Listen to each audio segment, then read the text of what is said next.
Vamos então iniciar mais um estudo para fechar a nossa semana do nosso livro Fonte Viva. Nós vamos para o texto número 132, Tendo Medo, que por coincidência ele se encaixa exatamente no estudo que nós fizemos ontem do Evangelho segundo o Espiritismo, que tratava do tema servir a Deus e a Mamon, né, que era a partir do item número 5, a parábola dos talentos. E essa mensagem de hoje fala exatamente de uma das passagens da parábola dos talentos, o que vai nos ajudar a refletir a respeito das oportunidades que nós temos, das qualidades que nós desenvolvemos com o passar das nossas existências, né? Então, a gente vai dar só uma pequena aprofundada nesse tempo que nós temos aqui, refletindo a partir de um outro aspecto, né? Porque quando nós lemos a parábola dos talentos, e vale a pena a gente fazer uma recapitulação daquilo que foi lido, um senhor, né, um homem de grandes posses, ia fazer uma grande viagem, então ele chamou 3 dos seus funcionários, pois é, Cindizinha, chamou 3 dos seus funcionários, e aí então ele ofereceu 5 talentos. Talentos nós entendemos como sendo uma moeda, né, uma quantia em dinheiro significativa. Então ele chamou um dos seus funcionários e entregou 5 talentos, para outro ele entregou 2 talentos e para outro ele entregou 1 talento. E depois de um certo tempo, retornando da sua viagem, chamou esses 3 servos, né, que seriam funcionários, né? Se chamar de servo era uma coisa, dá uma impressão assim de ideia de escravagista e tudo mais. Então, chamando ali um dos seus funcionários, ele depois, para a prestação de contas, aquele que recebeu 5 talentos comentou que negociou bem aqueles valores, aquele valor que ele recebeu, e ele acabou devolvendo mais 5 talentos, ele acabou dobrando a quantidade que havia recebido. Aquele que recebeu 2 talentos, também fazendo boa negociação, dobrou o valor daquilo que foi recebido. E aquele que recebeu apenas 1 talento, justificando a sua ação, disse que tinha medo por causa da rigidez com que aquele senhor controlava ali as suas propriedades, todos os trabalhos, e ele então optou em enterrar esse talento, deixar ele guardado, escondido, e voltar e entregar da mesma forma. Aqueles 2 primeiros foram então agraciados pelo Senhor, exatamente por ter não apenas cuidado, mas tomado iniciativas para que rendesse mais aquela quantia, enquanto que aquele outro que se manteve naquela postura de inércia, com medo de perder aquilo que recebeu, e perder também o medo, né, por causa do medo do seu próprio Senhor, ele acabou então sendo repreendido como mau servo por não ter tomado iniciativas. Aí nós comentamos então ontem sobre a interpretação moral que nós podemos fazer a respeito dessa passagem. Contamos um pouco aqui da história sobre a nossa programação reencarnatória, que é aquilo que nós vamos então apontando na nossa programação em termos de atividades, de oportunidades, de provas, de expiações, tudo isso então diretamente relacionado com a nossa capacidade de lidar com essas experiências. Então ninguém recebe mais ou ninguém recebe menos do que aquilo que precisa. Então nós começamos a ter uma compreensão a respeito da justiça divina que já não deve ser simplesmente mais um objeto de fé. Porque aí nós desenvolvemos uma linha de raciocínio e Kardec fala para nós que Deus é imaterial, é onisciente, é onipotente, é soberanamente justo e bom. E a partir dessa ideia de soberano, de bondade e justiça soberana, a gente lembra então que tudo aquilo que nós vivemos na nossa vida, ela tem como objetivo maior exatamente o nosso crescimento, o nosso progresso. Por isso nós não recebemos mais do que nós precisamos e nós não recebemos menos do que nós precisamos. E isso, dentro dessa parábola dos talentos, mostra exatamente sobre a capacidade de cada indivíduo, a capacidade que cada um de nós tem para poder lidar com as experiências que dizem respeito ao nosso crescimento, Se eu tenho grandes capacidades, receberei então grandes oportunidades e ao mesmo tempo também grandes responsabilidades. Se eu tenho uma menor capacidade, receberei responsabilidades e oportunidades compatíveis com a minha capacidade. Se eu tenho uma capacidade inferior ainda, e nós encontramos isso com facilidade no mundo, dessa diversidade, desde aquelas pessoas que têm uma vida muito simples, simples em todos os sentidos, simples no seu modo de viver, simples no seu conhecimento, simples nos seus valores, simples nas suas realizações. E oposto a isso, nós temos aqueles que assumem grandes responsabilidades. E a isso nós temos responsabilidades morais, responsabilidades administrativas, responsabilidades sociais, responsabilidades educativas, em todos os sentidos. Então, cada um recebendo exatamente aquilo que pode. Mas nessa passagem, dessa parábola dos talentos, nós temos então ali a grande mensagem, que nós recebemos aquilo que nós precisamos. Mas de acordo com a nossa vontade, de acordo com as oportunidades, de acordo com as nossas iniciativas, nós podemos ir além. Nós podemos fazer mais do que aquilo que estava programado. Porque tirarmos aquela nota mediana numa prova é algo muito comum. É o suficiente para nós passarmos de ano fazendo uma comparação com a nossa vida acadêmica.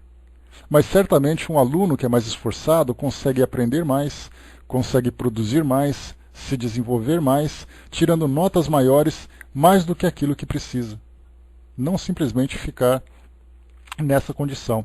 Esse talento vem exatamente isso, Tico-Teco. Ele fala sobre... o talento, na parábola, ele fala sobre valores financeiros, valores materiais. Dentro da questão moral, nós entendemos com valores de competências, valores morais, valores de conhecimentos. Então, tudo isso que nós recebemos hoje, e se encaixa, como nós trouxemos ontem, em outras passagens, também do Evangelho, nós temos aquela passagem que diz assim, que a quem muito foi dado, muito será cobrado. Esse quem muito foi dado, nós podemos entender como talentos que são oferecidos para nós. Não talento em termos de habilidades artísticas, como nós entendemos hoje, mas indo além, aprofundando mais o entendimento a respeito dessa expressão, nós podemos entender com tudo. Por exemplo, alguém que reencarna numa família bem estruturada, isso para ele é um talento, é uma grande oportunidade. Porque nós temos pessoas que se desenvolvem em famílias completamente desestruturadas, uma vida social problemática. Então nós temos aqueles que nascem numa família tranquila, que tem uma boa estrutura social, uma boa estrutura familiar, uma boa estrutura financeira.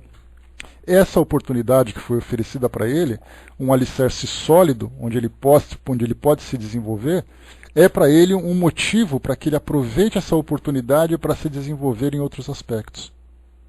Outros que, por exemplo, renascem num país desenvolvido, que tem todas as oportunidades que nós vemos para se desenvolver em termos de educação, profissional, tem uma vida social tranquila, sem as turbulências que acontecem em países que têm ali ainda problemas nesse sentido. Então, se você renasce num país que te oferece tudo isso, por que não aproveitar tudo isso para poder ir além? Então, isso que é importante a gente pensar sempre. Então, em todos os sentidos, se você tem conhecimento, você faz parte teve contato com uma filosofia que te trouxe esclarecimentos a respeito da grande responsabilidade sobre a nossa evolução, sobre o nosso desenvolvimento. Por que não utilizar esse conhecimento para poder ir além daquilo que precisa? Então nós podemos utilizar essas passagens do Evangelho, como eu sempre falo para vocês, aplicar na nossa vida nas mais variadas situações e não ficarmos restritos à letra, àquilo que foi dito apenas de uma forma textual. A sabedoria nos permite fazer adaptações de todos os ensinamentos possíveis para que a nossa vida seja produtiva e para que a nossa vida possa ser melhor do que ela é. Então, nesse sentido, nós temos, então, vários talentos oferecidos para pessoas diferentes. Uma pessoa que não tem competência para gerenciar grandes talentos não vai receber tudo isso. Exatamente porque a justiça divina compreende as nossas capacidades, compreende também as nossas limitações, e aí então nós temos tudo aquilo que nós precisamos para o nosso crescimento. Eu não vou, por exemplo, ter grandes cobranças se eu não tenho grandes competências. Fazendo uma classificação como por exemplo algo relacionado numa vida, numa empresa, certamente aquele funcionário que ocupa uma função num escalão inferior, fazendo os trabalhos mais braçais ou fazendo trabalhos mais restritos a auxílio na administração, ele não vai ser cobrado, por exemplo, por assinar documentos importantes. Ao contrário, quando nós temos funcionários que ocupam posição de chefia, posição de administração, de diretoria, certamente esses têm grandes responsabilidades. Então a mesma coisa acontece também dentro do campo moral, dentro do campo intelectual, aqui ocupando uma posição no mundo em que nós nos encontramos. Então cada um de acordo com a sua capacidade. Mas como nós lembramos sempre, então, nós podemos sempre fazer algo mais. Eu posso não conseguir uma grande posição aqui no mundo onde nós nos encontramos, porque depende de uma série de fatores. Mas naquilo que depende das minhas iniciativas, é simplesmente uma questão de vontade. Posso não ser capaz de grandes obras sociais, de grandes ações de caridade, mas certamente eu posso fazer o mínimo. Então a gente, nessa mensagem, vem exatamente nos estimular para sairmos dessa nossa condição de acomodação, que lamentavelmente é muito comum no nosso mundo de hoje. A gente fica acomodado naquele nosso estilo de vida, cada um preocupado com os seus próprios problemas e acreditando que essa cota de problemas já é o suficiente para nos ocupar totalmente no nosso tempo. Então a gente vai justificar, eu não posso fazer mais porque eu estou preocupado com os meus próprios problemas. E aí então a gente começa a complementar essa visão, lembrando que quando nós falamos, por exemplo, estudando sobre caridade, a gente vê que a caridade ela vai muito além de grande disponibilidade de tempo, grande disponibilidade de recursos. A caridade ela pode se manifestar nas situações mais simples, e ela só precisa de uma simples vontade, de uma simples iniciativa para que ela possa gerar os seus frutos. Então, vamos aqui para o nosso texto. Bom dia, pessoal que chegou. Vamos aqui para o nosso texto para vermos exatamente esse aspecto que Emmanuel traz para nós, porque ele explica aqui nessa passagem um aspecto dessa parábola, porque daqueles 3 exemplos que foram citados, aquele que tinha grande competência e recebeu grandes atribuições, aquele que tinha uma atribuição e competência mediana, e aquele que tinha uma competência e também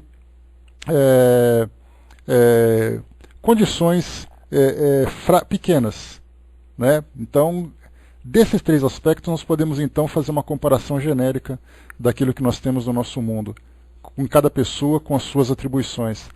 Mas Emmanuel ele separou especialmente esse último, aquele que se mostrava mais fraco, aquele que se mostrava mais temeroso. E exatamente o título do nosso estudo de hoje é exatamente esse, Tendo Medo. Porque o primeiro não teve medo, o segundo não teve medo, mas o terceiro, por medo, ele acabou se privando de oportunidade de se desenvolver, de ir além daquilo que faz. Aqui então, nessa passagem, exatamente da parábola dos talentos, aqui no livro de Mateus, capítulo 25, e versículo 25 também, e tendo medo, escondi na terra o teu talento. Então essa foi a justificativa que aquele servo ofereceu ao seu senhor para explicar exatamente do porquê não fez mais do que poderia fazer. E aqui então tem a seguinte justificativa para nós. Na parábola dos talentos, o servo negligente atribuiu ao medo a causa do insucesso em que se infelicita. Receber a mais reduzidas possibilidades de ganho. Contar apenas com um talento e temer a lutar para valorizá-lo.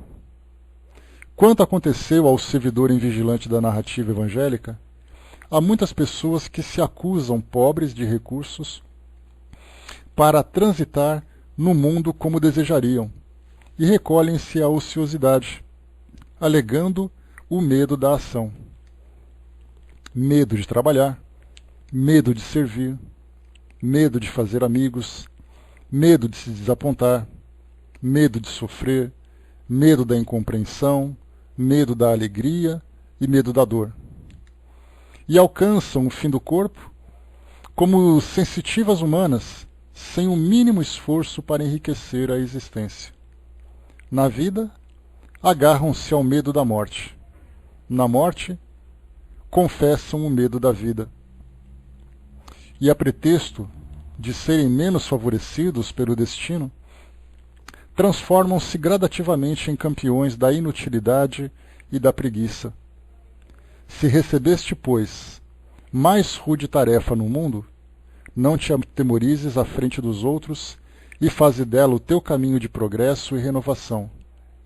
Por mais sombria seja a estrada a que foste conduzido pelas circunstâncias, enriquece-a com a luz do teu esforço no bem, porque o medo não serviu como justificativa aceitável no acerto das contas entre o servo e o Senhor. Então, nós temos várias e várias situações que se encaixam na nossa vida cotidiana, que mostram exatamente para isso, as oportunidades que surgem para nós, relativas às competências que nós temos, e espera-se então um determinado resultado. Como, por exemplo, o Chico colocou sobre a mediunidade, sem dúvida, nós podemos colocar as mais variadas situações dentro da doutrina espírita, observando esse aspecto do serviço dentro do doutrinário, nessa relação com os espíritos. Não há dúvida nenhuma quantos são os médiuns que são dotados de uma sensibilidade mais ostensiva e têm oportunidade de trabalhar. E é um trabalho que, na verdade, não é algo que simplesmente beneficia aqueles que se apresentam na casa espírita, ou os espíritos que são ali conduzidos, para que possam receber a assistência daquele grupo. Mas nós falamos do próprio médium que tem essa habilidade para o seu próprio crescimento, para se desenvolver intelectualmente, para se desenvolver dentro da sua sensibilidade, para se desenvolver dentro dos seus valores, para se desenvolver dentro da caridade. E aí então ele pode dizer assim que não tem tempo, ele pode dizer que tem medo, ele pode dizer que não acredita na sua própria capacidade. Então nós temos ali várias e várias situações em que podemos encaixar essas experiências. Muitas vezes o indivíduo tem ali um conhecimento técnico. Quantas vezes nós ouvimos isso? Eu, infelizmente, já ouvi uma resposta como essa quando apresentei uma sugestão para alguém conhecido que tinha conhecimento em informática, tinha disponibilidade de fim de semana. Eu pensei assim, falei, bom, por que você não aproveita seu tempo para essa disponibilidade que você tem e, sei lá, um trabalho voluntário para poder ensinar crianças, jovens, adultos a mexer com o computador, que é uma coisa tão importante, né? A resposta foi, eu tenho mais o que fazer. E o mais o que fazer era ficar em casa exatamente fazendo aquilo que para ele era prazeroso. Então, quer dizer, tem capacidade, tem competência, tem conhecimento, mas falta vontade, falta iniciativa. Então, quando nós, ao chegarmos no mundo espiritual, naquele momento de nos apresentarmos ao Senhor, né, trazendo essa referência dessa parábola, ele vai dizer assim, mas eu não fiz aquilo porque eu estava ocupado com outras coisas. Eu não fiz aquilo porque o meu tempo era restrito. E aí então, mas espera aí, aquilo que você fez, o que trouxe exatamente de resultado produtivo para a sua própria vida, a não ser aquele prazer momentâneo que você teve de ou não fazer nada, ou fazer alguma coisa que você achava que tinha alguma utilidade. Então, certamente, a gente inclusive viu, numa dessas mensagens de introdução, falando sobre a importância de nós reservarmos aquele momento para nós. Um momento de nós desfrutarmos da alegria, um momento de nós desfrutarmos das atividades que para nós são prazerosas, de desfrutarmos da companhia de pessoas amigas, mas é importante nós sabermos fazer uma dosagem daquilo que é a minha obrigação, daquilo que é o meu tempo pessoal, para que eu possa desfrutar daquele momento de descanso mental, descanso físico, mas é importante também eu perceber aquele momento em que eu posso utilizá-lo de uma forma produtiva, não apenas para mim, mas também para aqueles que podem se beneficiar daquilo que eu possa fazer. Porque sempre temos essas desculpas. Então, se por acaso eu tiver um compromisso para uma festa, eu arrumo tempo para a festa. Se tem um programa para televisão que para mim é interessante, eu arrumo, reservo aquele momento da televisão. Mas no momento em que eu posso me apresentar para fazer alguma coisa, eu começo a apresentar desculpas. Porque nós temos medo, como foi colocado aqui por Emmanuel, ele fez aqui uma relaçãozinha muito interessante, quando ele coloca para nós assim, o medo de trabalhar, e esse medo de trabalhar, ele traz para nós ali o compromisso, a responsabilidade, o resultado, o medo de servir. Esse servir também denota comprometimento. Medo de fazer amigos, porque amigos nós sabemos que existe uma troca, a necessidade de uma doação recíproca, e nesse caso nós queremos viver a nossa vida sem ter ninguém que nos cobre alguma coisa. Medo de desapontar, muitas vezes ali é o orgulho que acaba surgindo como grande obstáculo. Né? Bom dia, Xerri, bom dia pessoal. Então aquele medo de desapontar alguém, aquele medo de decepcionar, aquele medo do julgamento, aquele medo de ser acusado de alguma coisa. Na verdade tem uma frase que é muito clássica, que eu gosto muito, que diz assim, que só erra quem trabalha. Quem não faz nada não comete erros. E isso traz para nós uma explicação, uma orientação muito importante para fortalecer cada vez mais a nossa vontade de produzir, mesmo que muitas vezes, durante essa nossa atividade, venham alguns equívocos. Mas é através exatamente desses erros, dessas experiências, que nós vamos então aprendendo, nós vamos lapidando cada vez mais as nossas capacidades e competências para fazer com que as coisas deem certo. Que pode ser o mais grave, né, Tico-Teco?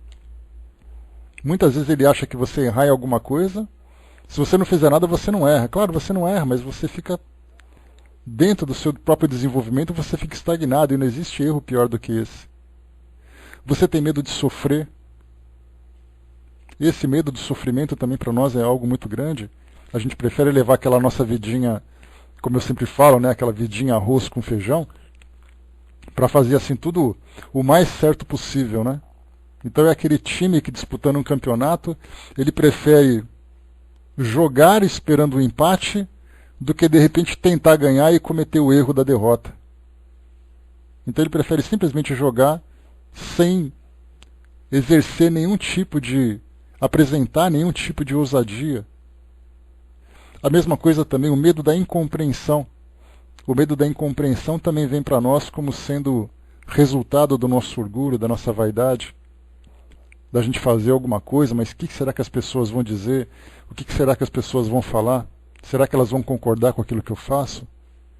Será que se por acaso, modificando as minhas atitudes dentro da minha casa, eu não serei julgado por aqueles que estão mais próximos?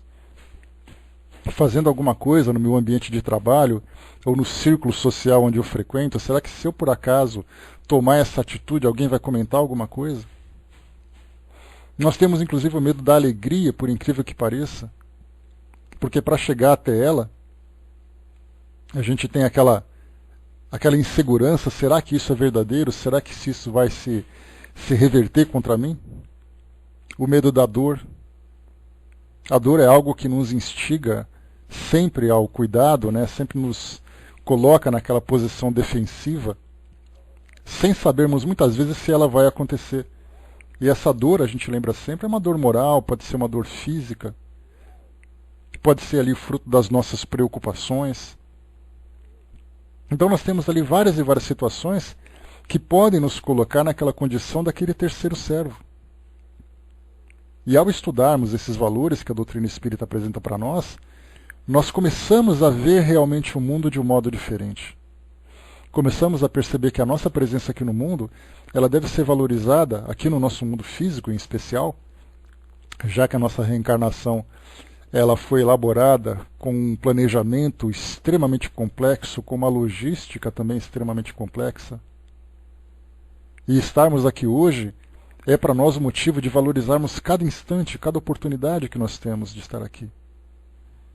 E nós falamos isso, valorizando esse momento agora, porque nós já também temos contato com tudo aquilo que acontece para aqueles que estão para vir, se preparando para chegar, e para aqueles que já partiram voltando para o mundo espiritual. aqueles que estão aqui fazendo um planejamento, se preocupando com tudo isso, o medo de enfrentar os desafios, o medo do fracasso, e isso denota claramente para nós uma falta de fé muito grande. A falta de confiança de que todo o planejamento que foi feito sobre a nossa trajetória aqui no mundo físico foi feito sempre com muito amor, objetivando o nosso sucesso, jamais o nosso fracasso. Então, por maior que seja a dor que se apresente para nós, nas mais variadas situações da nossa vida, essa dor faz parte de uma experiência que nós estamos vivendo como consequência de escolhas do passado.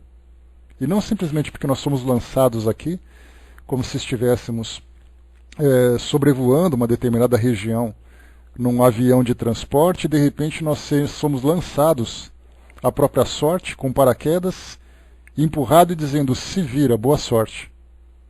Na verdade, nós somos lançados exatamente naquele ponto onde nós devemos chegar. E a partir dali, então, começarmos a fazer o nosso trabalho. Então, essa confiança em Deus, essa confiança no mundo espiritual, a confiança no planejamento que foi feito a nosso favor, ela serve exatamente para que nós não tenhamos esse medo, essa insegurança. Não tem aquela frase, né, que diz para nós assim, segura na mão de Deus e vai? Me recordo que esse era um refrão de uma das músicas que nós cantávamos na escola, né, católica que eu frequentava.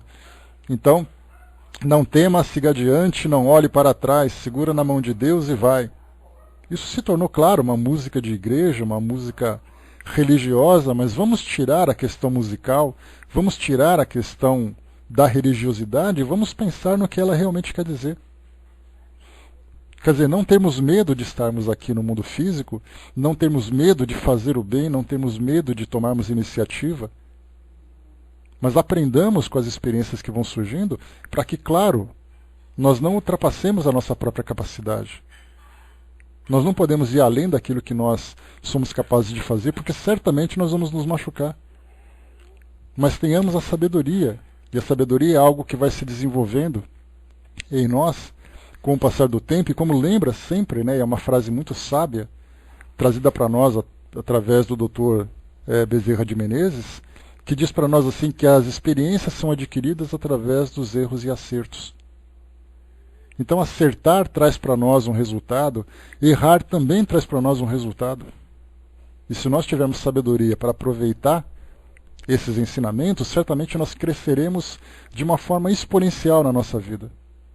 E aquele pequeno talento que nós recebemos se transforma num grande lucro que nós podemos apresentar em benefício de nós mesmos.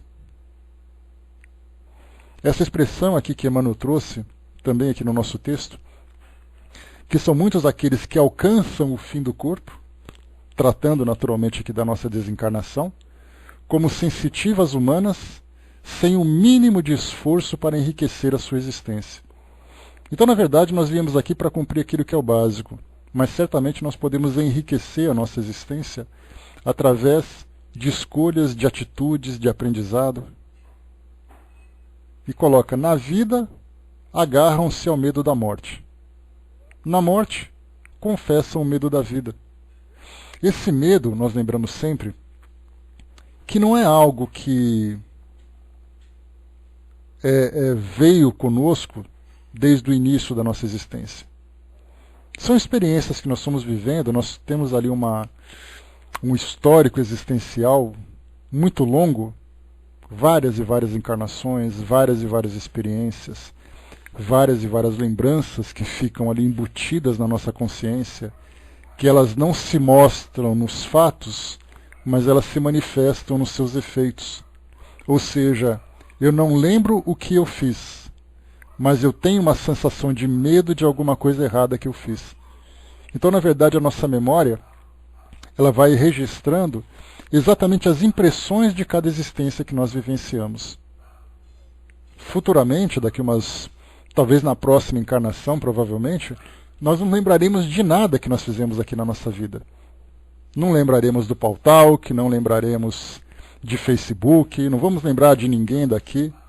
Mas nós teremos a impressão de que alguma coisa interessante já aconteceu na nossa vida. A mesma coisa vai acontecer com as escolhas que nós fizemos. De repente eu não lembro com quem eu me relacionei, mas eu vou guardar a lembrança emocional daquele relacionamento, de uma sensação feliz, de uma sensação infeliz. Então é assim que a nossa vida hoje, ela se desenvolve. Nós trazemos então essa bagagem emocional com impressões que foram registradas de uma forma muito profunda, que nós não lembramos dos fatos. Eu não sei onde foi que eu nasci, onde eu vivi, não sei qual foi o tipo de profissão que eu exerci, não sei quem são as pessoas com quem me relacionei, mas eu sei que tem lugares que eu gosto mais, lugares que eu gosto menos, pessoas porque eu tenho grandes simpatias, pessoas porque eu tenho uma antipatia natural. Então a gente vê que é assim que a nossa memória vai funcionando, essa nossa memória através das encarnações. E muitas vezes, esses medos que nós trazemos, essas inércias que nós trazemos, são resultados de experiências do nosso passado. Então nós podemos não lembrar o que exatamente aconteceu. Mas eu sei, por exemplo, a Miriam lembrou da melancolia, a mesma coisa. Alguma coisa que eu sinto falta, a ausência de alguma coisa, a vontade de estar em algum lugar. Mas é exatamente esse afastamento desse lugar onde essa pessoa gostaria de estar, é exatamente a sua grande prova, a sua grande expiação, o seu grande aprendizado. Então nós estamos hoje não lembrando o que aconteceu no passado, mas o fato de percebermos que nós temos um potencial produtivo, uma capacidade de produzir, e nós não o fazemos, já é para nós um sinal de alerta. Eu não sei por que eu sou assim, mas eu sei que eu não devo ser assim. Então a gente tem que começar a fazer o máximo de trabalho possível. É como se fosse aquele atleta de alto nível que nós vemos hoje, ou aquele artista que se aproveita, né, das experiências para aprender. Ele gosta de aperfeiçoar as suas atuações, ele gosta de conversar com outros profissionais, ele gosta de se tornar um profissional no mais alto nível, exatamente para que possa exercer bem o seu trabalho. Aquele atleta que fica se filmando, fica fazendo exames, fica corrigindo posturas e tudo mais, para poder chegar à perfeição na execução da sua prova, da modalidade a que ele pratica. No nosso caso, dentro do campo moral, é a mesma coisa. Hoje nós somos capazes de identificar aquilo que para nós é um empecilho, principalmente quando nós utilizamos como referências aqueles indivíduos que vivem na nossa sociedade, ou já viveram na nossa sociedade, e que tiveram um comportamento de excelência. Nós podemos pegar, seria até injusto fazermos isso, quando nós lembramos de Jesus, que o Espírito referência para todos nós, queremos nos comparar com ele, seria assim uma injustiça muito grande contra nós mesmos. Não podemos nos comparar, nós que somos espíritos, vivendo no mundo de provas e expiações, nos comparando com o espírito puro. Porque nós nunca vamos conseguir fazer o que ele faz, primeiro porque nós não sabemos o que ele sabe. Não temos a força que ele tem. Então não adianta a gente querer se comparar. Então, como eu falo para vocês, é mais fácil a gente descer um pouquinho o nível. Vamos procurando no nosso meio, na nossa sociedade, aqueles que se tornam para nós referências. Se eu conseguir fazer o que aquelas referências fizeram, chegar perto delas já seria um grande salto. Até que eu consiga, por esse processo de lapidação e aperfeiçoamento, chegar no mesmo nível. Aí então ele não vai ser mais uma referência, ele vai ser para mim um par, aquele que caminha ao meu lado. E nós então vamos eleger outros que estão acima, e assim nós vamos nos espelhando naqueles que nós elegemos, e cada um tem ali o seu próprio gosto.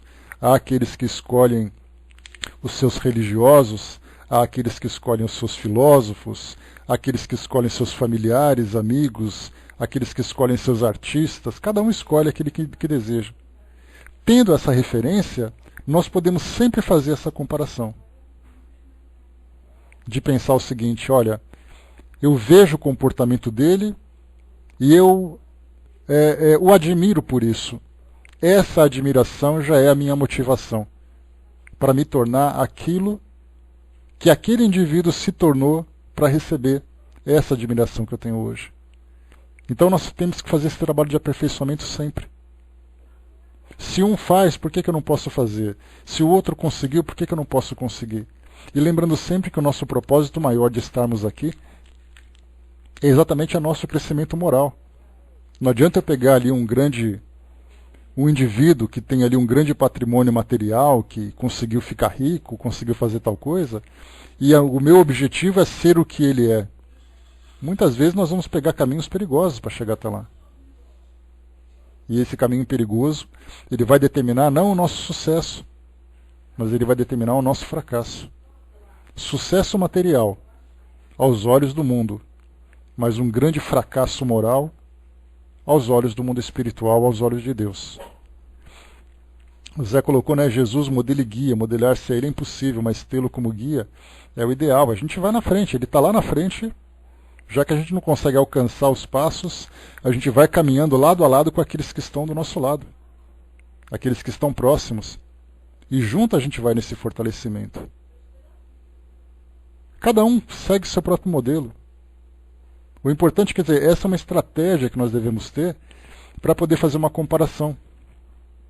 Nós frequentamos ambientes como, por exemplo, os nossos centros espíritas, os nossos grupos de amigos, as nossas famílias. Por que não nos espelharmos naqueles que têm valor para nós? Porque ao mesmo tempo que nós nos espelhamos neles, nós também somos espelhos para muita gente. Muita gente observa exatamente aquilo que nós fazemos, exatamente porque também precisam dessa referência. Mas o ponto fundamental é a vontade de fazer alguma coisa diferente da nossa vida.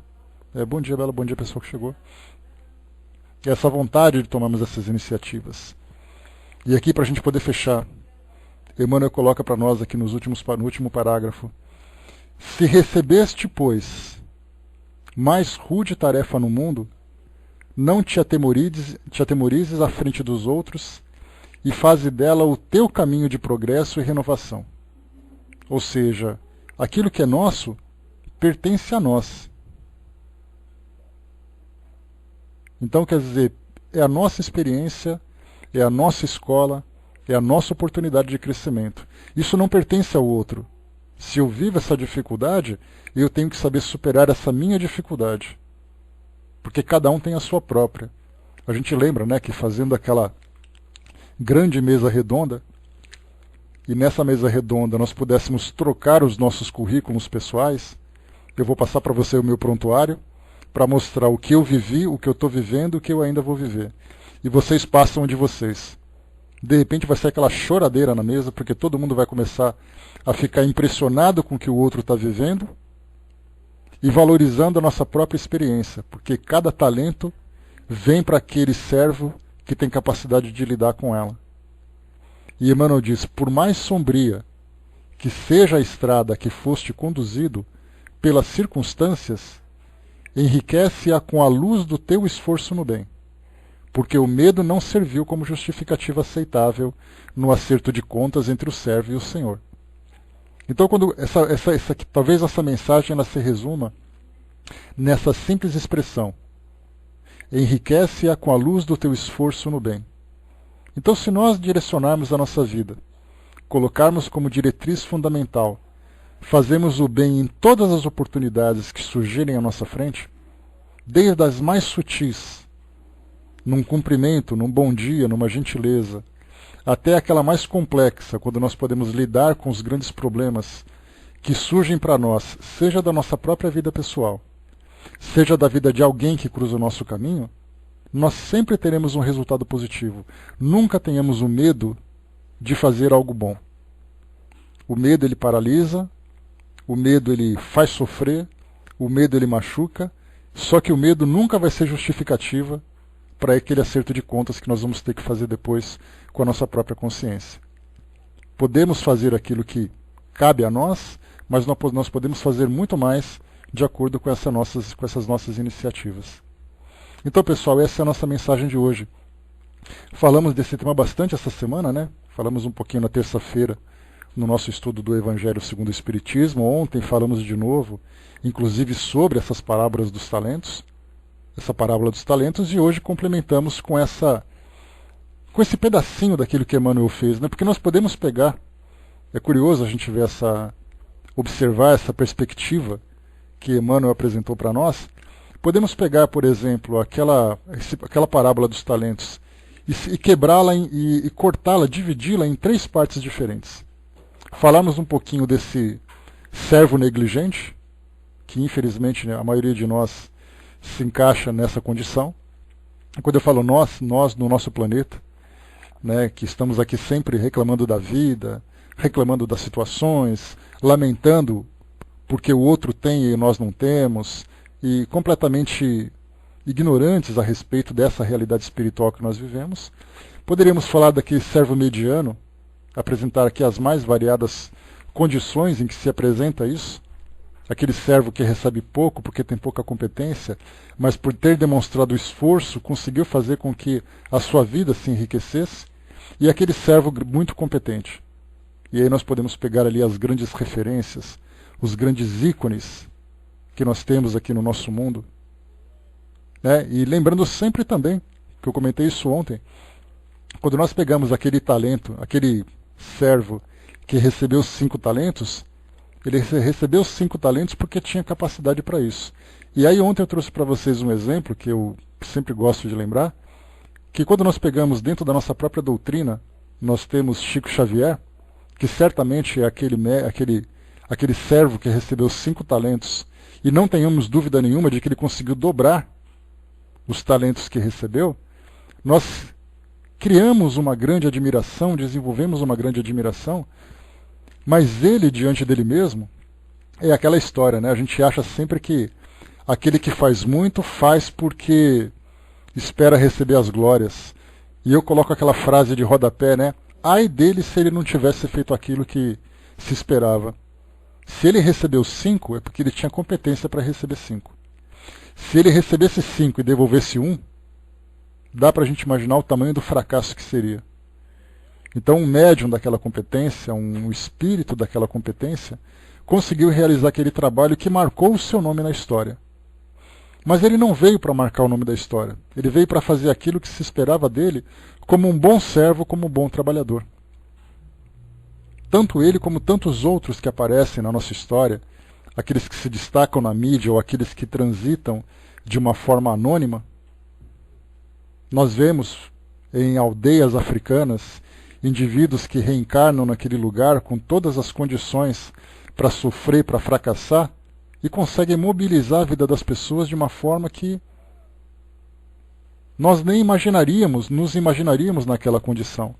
Mas aí nós nos esquecemos, se ele nasceu ali para fazer aquilo que ele fez, foi porque ele tinha competência para fazer e fez bem feito.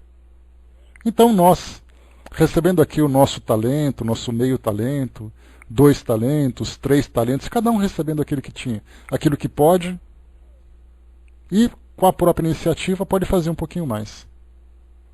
Então pensemos sempre nisso.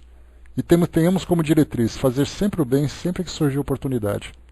Porque esse bem que nós fizermos vai além da nossa obrigação, mas certamente vai trazer para nós um recurso, um benefício muito produtivo, um benefício muito feliz para todos nós.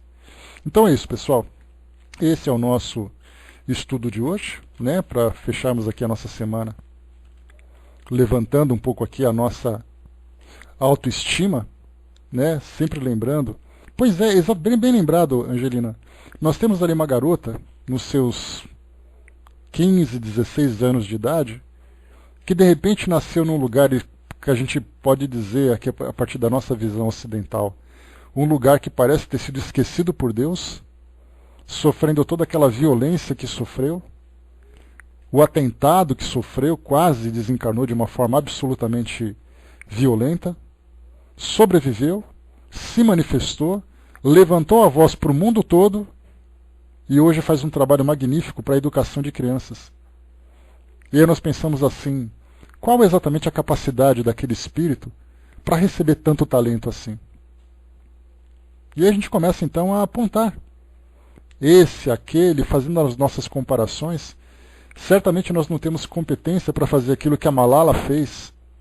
Ou temos, nunca se sabe. A gente tem que aproveitar as oportunidades, a gente só vai saber da nossa capacidade se a gente submetê-la às experiências. Com sabedoria, com cuidado, mas também com vontade de acertar. ela fez, por que não nós podemos fazer também? E se nós não pudermos fazer para o mundo todo, façamos aqui no espaço onde nós estamos vivendo, na nossa comunidade, no nosso grupo social, em qualquer lugar.